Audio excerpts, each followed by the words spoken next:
Joriy yilning 20-may kuni Andijon viloyati ichki ishlar organlari xodimlari o'rtasida an'anaviy merganlik musobaqasi bo'lib o'tdi.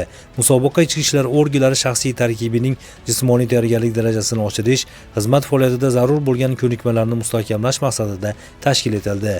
Musobaqada 18 ta jamoa ishtirok etib, 3 ta shartga muvofiq avtomatdan yotgan, yarim o'tirgan hamda tik turgan holda nishonlarga aniq va tezkor otish bo'yicha o'z mahoratlarini namoyon etdilar.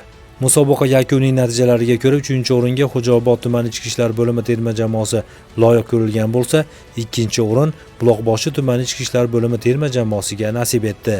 Musobaqa g'olibligini Andijon viloyati ichki ishlar boshqarmasi tezkor vazifalarni bajaruvchi safarbar otryadi xodimlaridan iborat terma jamoa qo'lga kiritdi. G'olib va sovrindorlar tashkilotchilarning diplom, medal hamda esdalik sovg'alari bilan munosib taqdirlandilar. Andijon viloyati ichki ishlar organlarida xizmat qilib kelayotgan xodimlar o'rtasida sportning o'qotish turi bo'yicha musobaqa o'tkazildi. Bunda Andijon viloyati ichki ishlar boshqarmasi tezkor vazifalarni bajarish safarbarlik otryadi faxrli birinchi o'rinni egalladi. Keyingi musobaqalarda ham birinchi o'rinlarni egallashga jamoamiz bilan va'da beramiz.